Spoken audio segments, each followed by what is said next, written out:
오늘 갈라디아서 4장 8절부터 11절까지 말씀을 통해서 바울의 두려움이라는 제목으로 하나님 말씀을 증거하겠습니다. 사람마다 두려워하는 게 다 다르죠. 어떤 사람들은 벌레에 진짜 무서워하는 사람들이 있습니다. 이건 남자들도 벌레 무서워하는 사람 봤습니까? 벌레 무서워하는 사람이 있습니다. 또 이렇게 밤을 무서워하는 사람들도 있죠. 그런 거 하면 고소 공포증 있는 분들 계십니다. 어떤 분들은 폐쇄 공포증 이런 것도 있습니다. 어떤 남자들은 아내 공포증 있는 분 계십니다. 제가 전에 섬기던 교회 안수 집사님이요, 정말 옛날로 따지면 장군감입니다. 덩치도 이렇고 키도 크고 목소리도 워워워 이런 분입니다. 한번 그분 집에 놀러 갔는데 그 부인 되시는 권사님이 탁자 위에 리모컨을 이렇게 딱 드는데 갑자기 그 남자 집사님이 이러고 떠오는 거예요. 그래서 평소에 리모컨으로 맞으셨냐고, 왜 이렇게 놀래냐고. 그래서 제가 막 놀렸습니다. 사람들마다 두려워하는 게 다 다릅니다. 성경에는 놀랍게도 두려워하지 말라라는 말이요, 정말 많이 나옵니다. 얼마나 나오느냐? 약 300번 정도 나옵니다.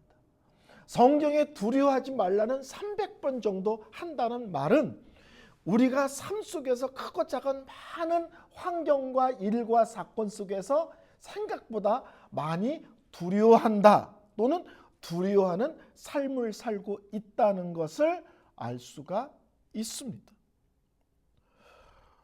오늘 제목은 바울이 나 두렵다라는 말을 합니다. 근데 잘 생각하면 바울은 정말 두려움이 없는 사람입니다. 겁이 나는 것이 없는 사람입니다. 아주 강한 사람이죠. 어떤 고난이 오든지, 감옥에 갇히든지, 밥을 굶든지, 오해가 있든지, 어떤 공격을 받든지, 더 나아가서 죽음까지도 두려워하지 않는 사람이 사도 바울이라는 사람입니다. 근데 오늘 본문의 바울은 놀랍게도 나는 두렵습니다, 이런 얘기를 합니다. 바울은 뭘 두려워하는가 이렇게 살펴봤더니 오늘 본문의 바울이 두려워하는 것은 성도들을 위해서 자기가 최선을 다해 사역을 했는데 그것이 헛된 것으로 끝날까 봐. 복음을 열심히 전했는데 갈라디아 교회에 거짓 선생들이 들어와서 잘못된 가르침에 미혹됨으로 자기가 그렇게 수고한 모든 것이 의미 없고 가치 없는 일이 될까 봐 두렵다 하는 것입니다. 그것을 다른 말로 하면 복음을 가르쳤는데 다른 원리를 쫓아가는 것, 복음을 가르쳤는데 구원은 오직 하나님의 은혜입니다라고 가르쳤는데 그것만 갖고 안 됩니다. 우리가 이를 악물고 율법을 지켜서 우리가 얼마나 도덕적이고 우리가 얼마나 윤리적이고 우리가 하나님 향해서 얼마나 열심히 있는 것을 증명해 보여야만 구원을 받는다는 잘못된 가르침을 쫓아갈까 봐 바울은 두렵습니다, 이렇게 얘기합니다. 오늘 본문을 여러분이 찬찬히 읽어보면 핵심적인 단어가 나오는데 그것이 그때는 이라는 거예요. 그때는 쉽게 말해 예수 믿기 전에는 이런 것이고, 이제는 예수를 믿고 난 지금은 이라는 것입니다. 그것과 함께 따라 나온 또 핵심적인 단어가 안다와 모른다입니다. 그때는 몰랐고 이제는 알았잖아, 이런 얘기입니다. 그때와 이제, 안다와 모른다, 이것이 오늘 본문의 핵심적인 단어입니다. 첫째, 이렇게 얘기합니다. 그때는 뭘 몰랐는가? 하나님을 알지 못하는 삶을 살았다, 이런 겁니다. 8절 말씀 봅니다. 그러나 너희가 그때는 하나님을 알지 못하여 본질상 하나님이 아닌 자들에게 종노릇 하였더니. 하나님을 모르면 하나님만 모릅니까? 아니죠. 하나님을 모르면 참 진리를 모르죠. 하나님을 모르면 영원한 것이라는 것이 있다는 것을 모르죠. 하나님을 모르면 하늘의 평안과 참 기쁨을 모른다는 것입니다. 이 땅에 살지만 전혀 다른 차원의 삶이 있다. 그리고 그 원리 가운데 살 때 예수를 믿지 않는 그 누구도 알 수 없는 참된 만족, 참된 기쁨, 참된 복, 참된 행복이 있는데 하나님을 알지 못하면 이거 다 모르게 되는 것이다. 이런 겁니다. 하나님을 알지 못하면 또 어떤 일이 벌어집니까? 죄를 두려워하지 않습니다. 죄를 부끄러워하지도 않고 죄 짓는 것을 두려워하지도 않습니다. 그러면 당연히 거룩하신 하나님을 두려워하지 않게 됩니다. 영원한 천국과 지옥도 모르는 인생을 삽니다. 그때는 예수 믿기 전에는 너희들이 뭘 몰랐어. 내가 뭘 몰랐는데요. 첫째, 하나님을 모르는 삶을 살았어. 그러면 하나님 안에 있는 모든 영적인 복되고 아름답고 귀한 것들 모두 다를 모르고 사는 참 불쌍한 인생이야. 이렇게 이야기를 합니다. 두 번째, 그때는 종노릇 하고 있음을 알지 못하는 삶을 살았어. 이렇게 얘기합니다. 8절 9절 말씀 다시 봅니다. 그러나 너희가 그때에는 하나님을 알지 못하여 본질상 하나님이 아닌 자들에게 종노릇하였더니 이제는 너희가 하나님을 알 뿐 아니라 더욱이 하나님이 아신 바 되었거늘 어찌하여 다시 약하고 천복한 초동학문으로 돌아가서 다시 그들에게 종노릇하려 하느냐. 하나님을 알지 못하던 때의 삶을 한마디로 뭐라고 표현하면 그때는 종노릇하며 사는 인생이었어. 이렇게 표현합니다. 하나님을 알지 못하는 인생의 특징은 종노릇한다는 거예요. 뭔가에 눌려 있다는 거예요. 뭔가에 끌려달린다는 거예요. 뭔가에 지배를 받고 있다는 거예요. 예수 안 믿는 사람들도 잘 먹고 잘 사는 사람 많습니다. 중요한 건 하나님의 관점이에요. 사람들의 관점도 아니고 내 관점도 아니고 내 인생은 후회가 없어. 난 참 멋있어. 사람들이 나를 부러워해. 그건 사람들 관점이에요. 하나님의 관점은 그렇게 하나님을 알지 못하고 살아가는 삶의 모습을 종노릇하는 삶, 엉뚱한 거에 실제로는 지배와 영향을 받고 사는 삶이라고 하나님은 그렇게 보신다는 사실입니다. 오늘 9절에 이런 얘기를 합니다. 8절, 본질상 하나님이 아닌 자들에게 종노릇했다. 본질상 하나님이 아닌 자들이란 것은 뭘 얘기하냐면 온갖 우상들을 얘기합니다. 온갖 우상들. 우상이라는 것은 뭘 이렇게 새겨놓고 그에서 비는 것뿐만 아니라 우리의 삶 속에서 우리가 인생을 걸고 있는 것, 그것이 실제로는 하나님이 아니라면 그것이 무엇이든지 그것은 우상입니다. 하나님이 아닌 다른 것에 빠져 있다. 하나님 아닌 다른 것에 인생을 걸고 있다. 하나님 외에 다른 것이 내 인생의 우선순위가 되고 있다. 그러면 성경은 그것이 우상이라는 거예요. 제가 베를린에서 목회할 때 젊은 신혼 부부가 이민을 독일로 왔어요. 굳이 독일로 이민 오지 않아도 되는데 이민을 왔습니다. 그래서 왜 독일로 이민을 왔느냐 이렇게 얘기를 했더니 한국의 삶이 너무 피곤하고 힘들었대요. 그래서 뭐가 그렇게 힘드냐 그랬더니 직장 동료를 만나든 학교 동창을 만나든 만나서 얘기를 하면 어떤 얘기든지 얘기의 끝이 돈, 주식, 코인, 아파트 몇 평이냐, 너 차 못 타고 다니냐, 누구를 만나도 대화가 항상 글로 간다는 거예요. 근데 자기는 그게 너무 피곤하고 나중에 지치더라는 거예요. 어떻게 사람들이 만나면 돈 얘기 외에는 아무 얘기도 하지 않냐. 여러분 한국 텔레비전 이렇게 프로 같은 거 이렇게 봐보세요. 항상 돈으로 가고 있다는 거 아세요? 연예인이 이번에 광고 찍었다. 아유 돈 많이 벌으셨겠네. 영화가 흥행이 잘 됐다. 아유 이번에 돈 많이. 항상 뭘 하든지 돈 얘기를 그렇게 해댑니다. 그리고 남이 얼마 받는지 그렇게 관심이 많아요. 어느 아파트에 사는지 몇 평 사는지 왜 이렇게 관심이 많은지 모르겠어요. 그리고 자기가 사는 것보다 뭔가 부족하다 생각하면 갑자기 사람이 그런 걸로 이렇게 내려다보고 우습게 알고 무슨 얘기하면 피식피식 웃으면서 비웃고 그럽니다.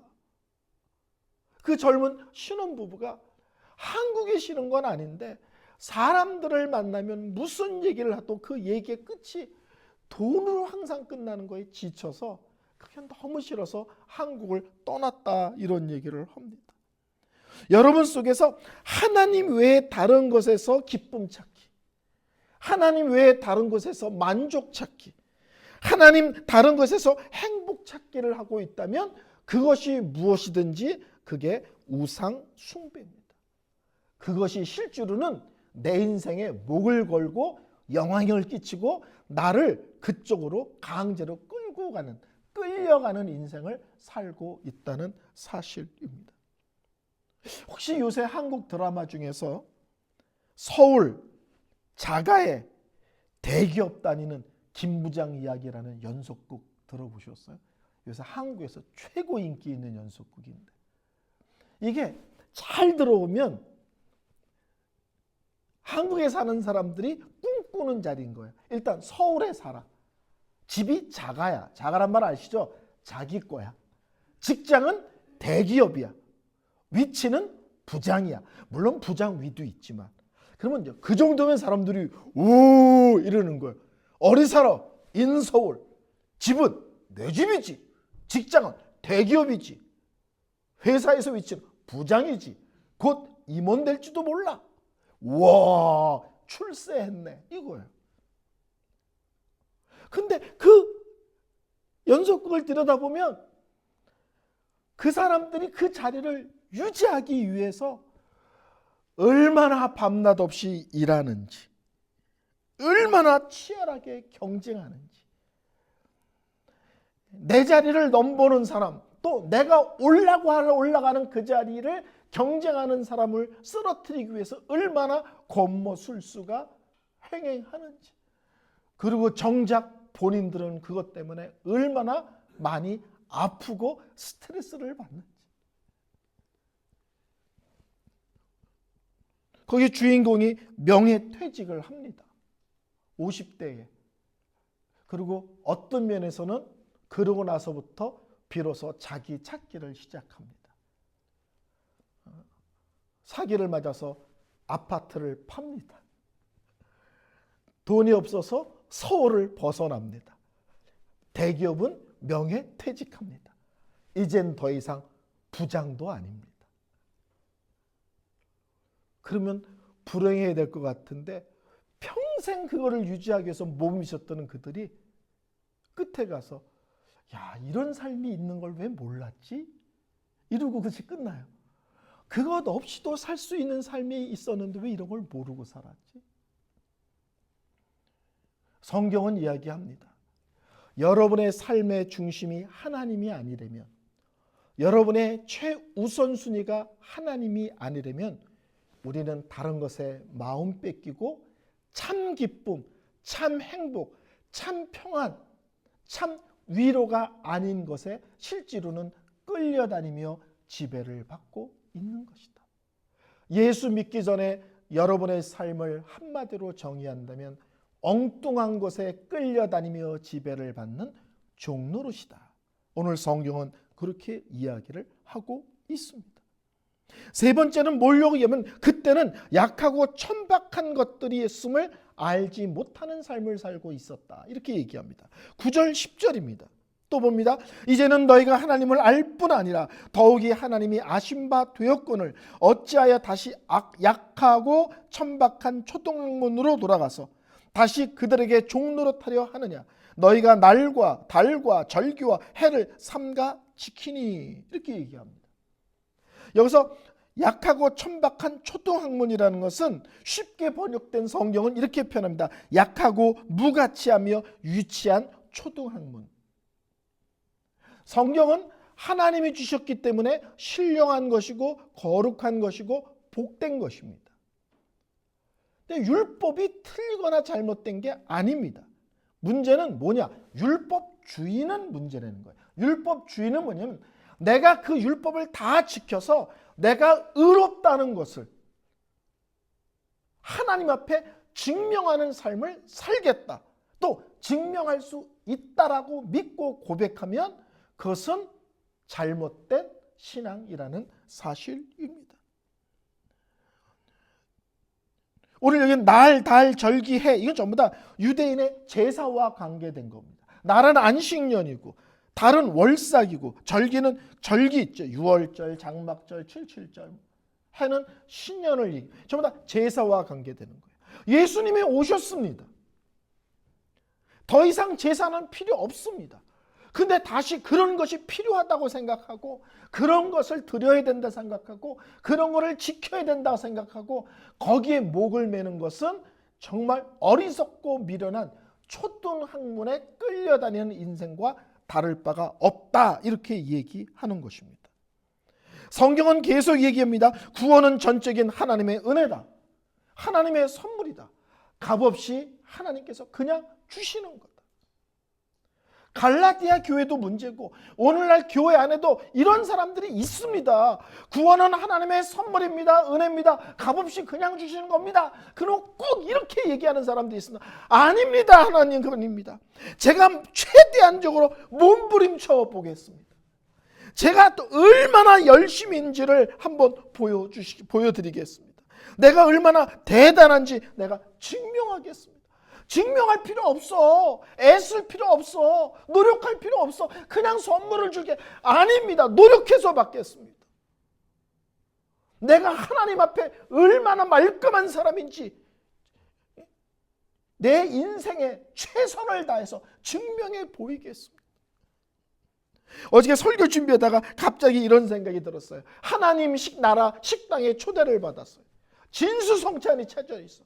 하나님이 진수성찬을 차려놓고 얘기합니다. 여기 있는 음식은 다 공짜입니다. 마음 놓고 맛있게 드세요. 그랬더니 한 사람이 손을 들고 하나님 저는 싫습니다. 저는 공짜를 너무너무 싫어합니다. 그러고는 밥 먹고 밤새도록 설거지하고 청소하고 재료를 담고 아침이 새벽이 되는데 코피를 이렇게 흘리면서 왜 내 인생은 이렇게 피곤하지? 이 갈라디아 교회 뭐예요? 예수 그분만 믿으면 구원을 주신다. 예수 그분만 믿으면 죄가 용서받는다.